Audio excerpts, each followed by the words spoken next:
C'est-à-dire que le grand corpus central de la philosophie, il est idéaliste. C'est celui qui découle de Platon, qui passe par Descartes, Kant, etc. Et il y a une tradition minoritaire et hérétique qu'on appelle matérialiste. Alors il faut, pour les gens qui n'ont pas l'habitude du lexique philosophique, il faut bien faire comprendre que matérialiste, ça ne veut pas dire qui est pris par la passion des biens matériels et marchands. C'est pas du tout ça, hein. Le matérialisme s'oppose à l'idéalisme en critiquant le primat des idées pures. Bon. Et Spinoza s'inscrit à un titre absolument éminent dans cette tradition hérétique.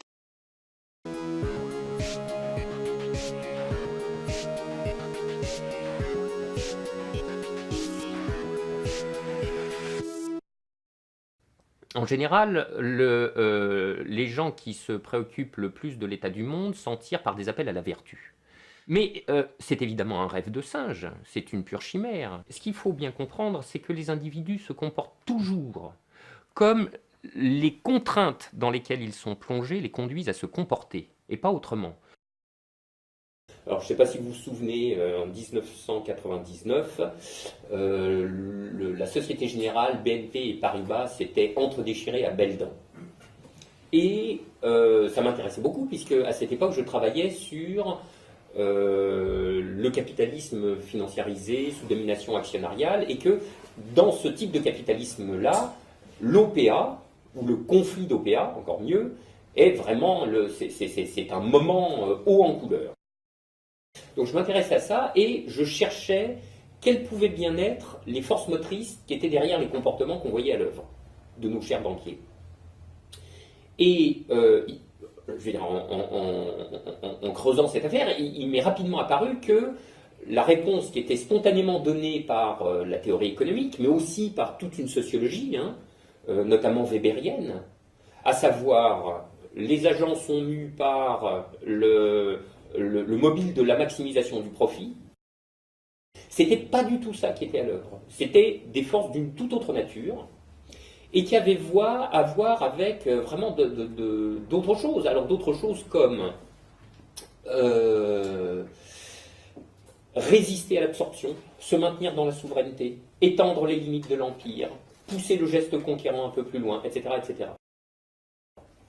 Donc, des forces qui avaient à voir avec une grammaire de la puissance, et pas du tout de la maximisation du profit.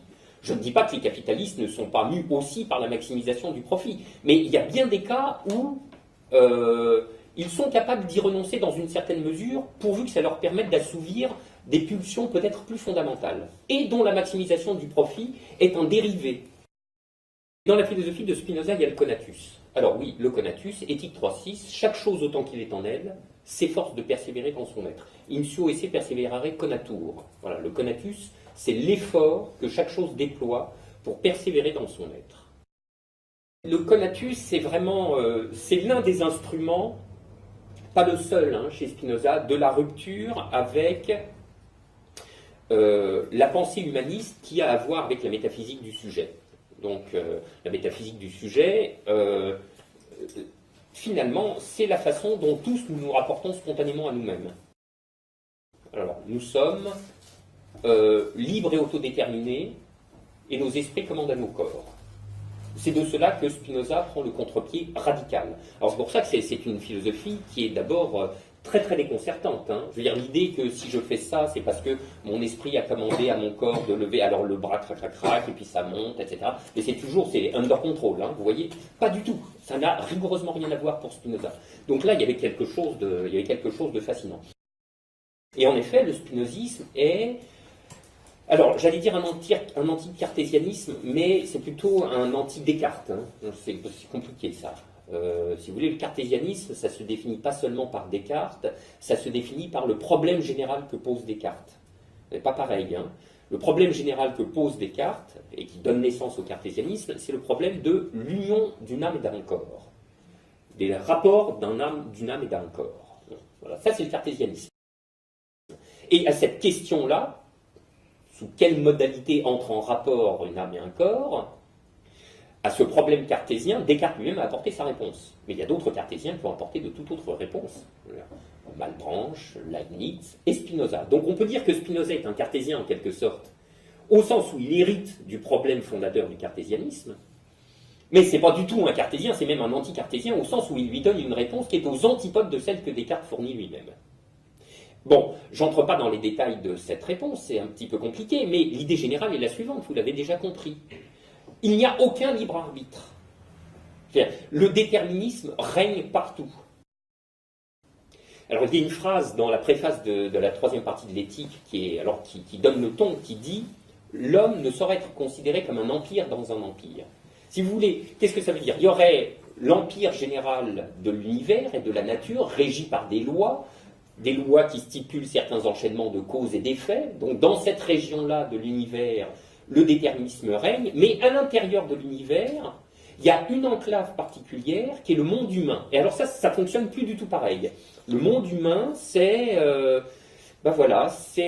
des créatures particulières, les hommes qui ont ce pouvoir miraculeux d'auto-origination et d'autodétermination. Donc la causalité s'arrête aux frontières du monde humain. Spinoza dit pas du tout. La nature est régie dans tous ses secteurs par le même déterminisme rigoureux, y compris dans sa partie sociale historique, ou humaine si vous voulez. De telle sorte qu'on pourrait dire d'une manière choquante pour des chercheurs en sciences sociales que la société est la partie sociale historique de la nature. C'est choquant parce que l'article de foi numéro 1 pour des chercheurs en sciences sociales, c'est la séparation de la nature et de la culture. Il y a la nature, puis il y a la culture, c'est autre chose, c'est comparable blanchi, c'est un autre monde. Spinoza dit non, un continuum régi exactement par les mêmes lois extrêmement générales de la causalité, ce qui n'empêche absolument pas que dans le monde humain, il se passe de toute autre chose, qualitativement très différente que dans le monde des otaries, par exemple, ou des paramécies. Vous voyez, donc on peut ne rien perdre de la spécificité du monde humain et passer un peu de baume sur la blessure narcissique, et en même temps continuer d'être bien persuadé que le déterminisme règne sans faille, y compris entre nous, dans nos actions, en nous, etc., etc. Et c'est de ça qu'en effet le conatus est l'instrument. C'est un truc à nous désintoxiquer de la pensée subjectiviste, dont vous avez compris par ailleurs qu'elle trouve de très puissants renforts dans l'ère du temps libéral, qui généralise cette croyance et qui en fait la manière, une espèce d'évidence absolument incontestable. Nous sommes responsables de nos actes, de telle sorte que si vous ne travaillez pas, vous serez un assisté, et que vous mériterez vos bonus, puisqu'ils seront imputables, alors c'est pas les mêmes, vous avez compris, et que vous mériterez vos bonus, puisqu'ils seront imputables aux actions qui suivent de votre libre arbitre, et de votre décision autodéterminée. Voilà. Donc c'est ça qui règne actuellement dans les esprits, et il me semble que pour nous sortir ça de la tête, il faut un antidote à la puissance de feu équivalente, c'est-à-dire métaphysique, et que cet antidote-là nous est fourni par le spinozisme. Alors vous avez compris que comme machine de guerre antilibérale, je suis en train à la fois de vous dire que c'est la plus puissante qui soit, et en définitive la plus efficace, et en même temps, vous comprenez bien que c'est pas en se promenant et en distribuant l'éthique dans les rues qu'on va faire changer le monde tel qu'il est. Cette vue spinoziste du monde humain et social a tendance à faire chanceler beaucoup de nos chaînes de pensée, même dont certains peuvent être très sophistiqués, des chaînes de pensée critiques, etc. Si nous sommes déterminés en tout, pour tous nos choix, et d'ailleurs ce mélange de détermination et d'illusion de notre propre liberté, Spinoza en restitue le mécanisme génétique et imaginaire dans un scoli qui est formidable, c'est le scoli d'éthique de 35 qui dit les hommes se croient libres. Les hommes se trompent quand ils se croient libres, opinion qui consiste en cela seul qu'ils sont conscients de leurs actes et ignorants des causes qui les déterminent. Alors oui, la conscience de nos actes et d'être les opérateurs de nos actes nous donne le sentiment de la liberté, et l'ignorance des causes qui nous ont déterminés à agir ainsi nous le donne encore plus, nous y confirme d'autant mieux. Mais Spinoza nous dit, il suffit de regarder les choses, c'est-à-dire si nous faisons le moindre geste, c'est qu'il y a eu une cause qui nous l'a fait faire. Bon, là, on restitue les actions humaines dans l'ordre des enchaînements de la causalité. Et donc, nous sommes entièrement, ou presque, il faudrait s'apesantir un peu sur le presque, sous le coup de la détermination par les causes et les choses extérieures.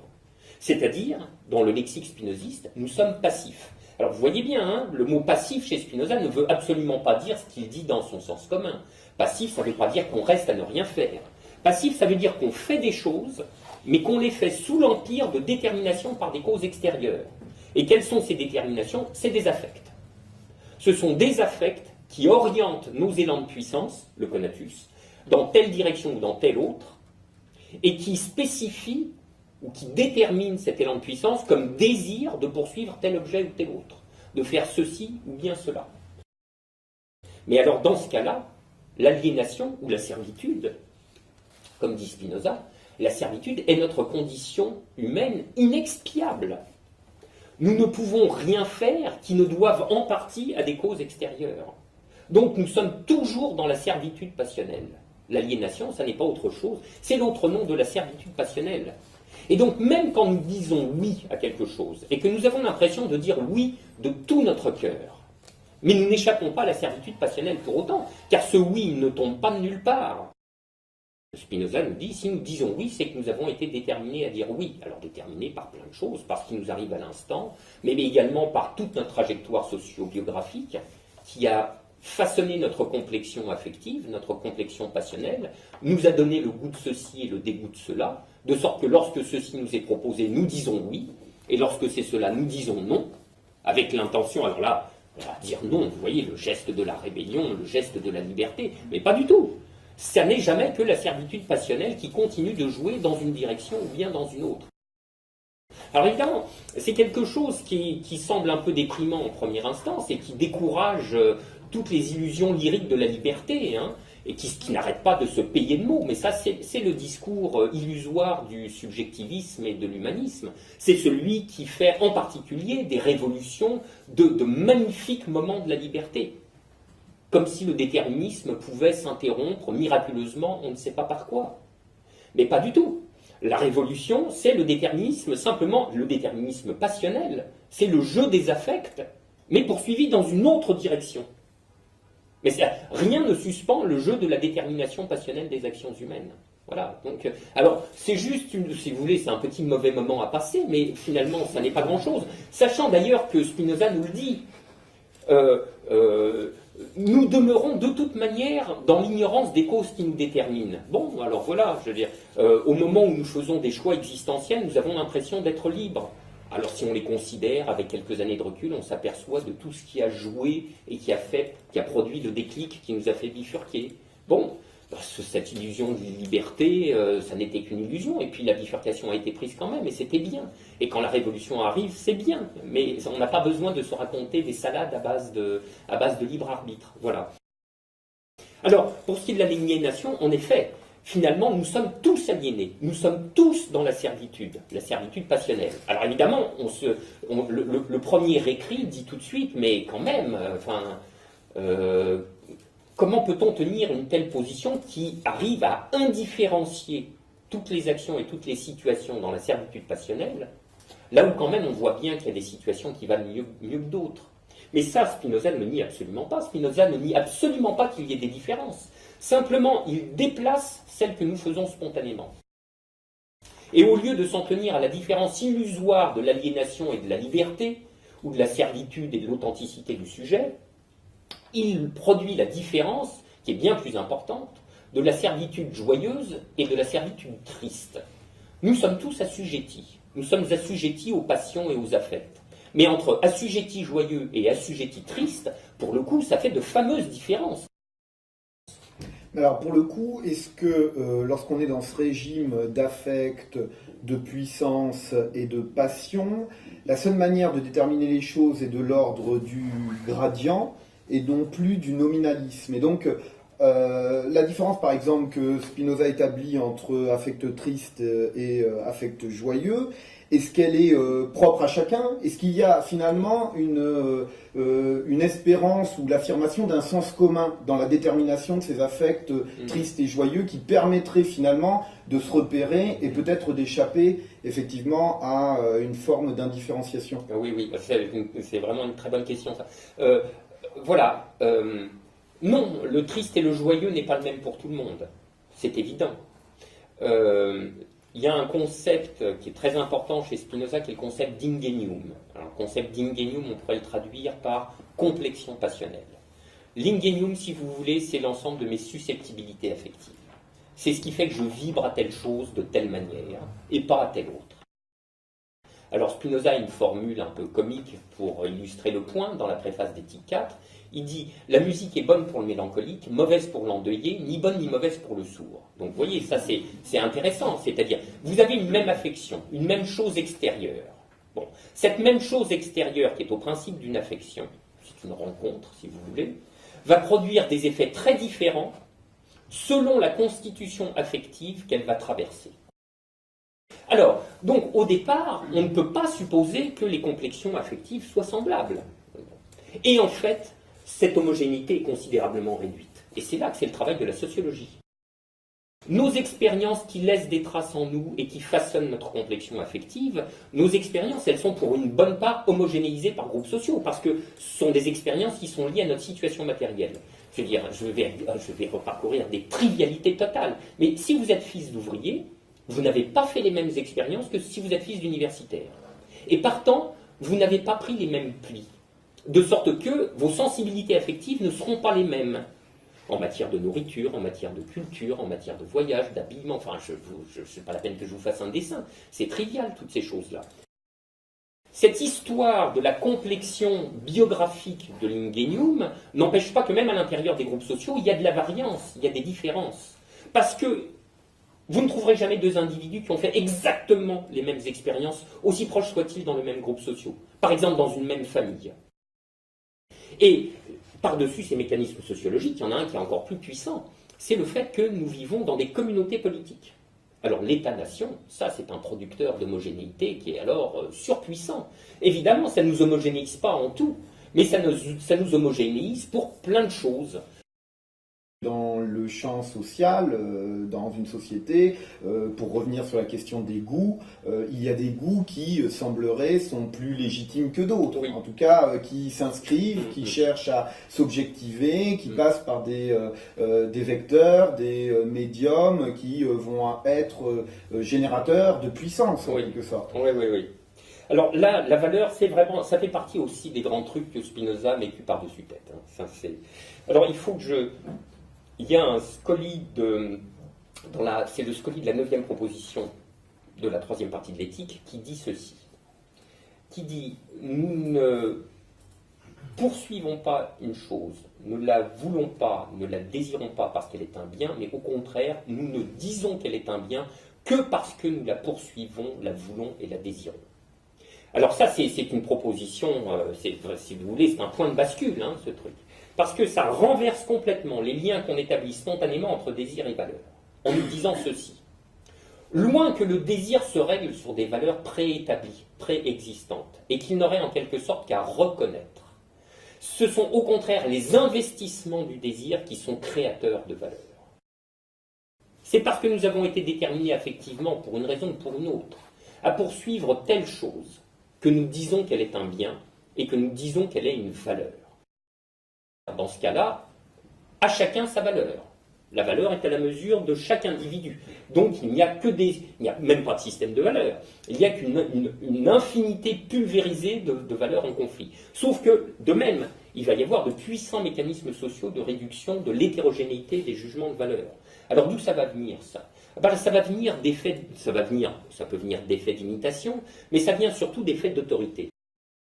C'est là qu'il faut bien voir que, et c'est là-dessus que, si vous voulez, moi, ma position en sciences sociales n'est pas du tout celle d'un individualisme, mais c'est celle vraiment d'un structuralisme. Donc j'essaye de marier et cette relecture de Spinoza et, en quelque sorte, mon héritage intellectuel qui est structuraliste.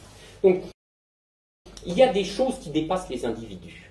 Les individus sont déterminés par des choses qui sont au-delà d'eux. Je pourrais le dire autrement en disant ceci.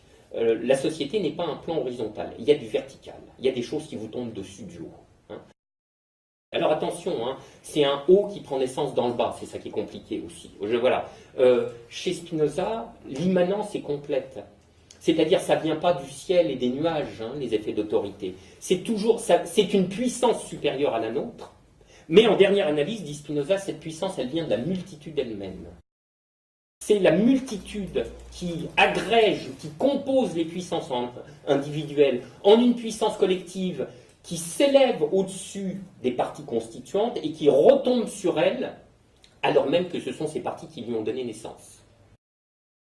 Ça nous apparaît comme une transcendance puisque ça nous tombe dessus du haut, mais en dernière analyse, et je souligne 3 fois cette clause, en dernière analyse, c'est de nous tous que cette puissance émane.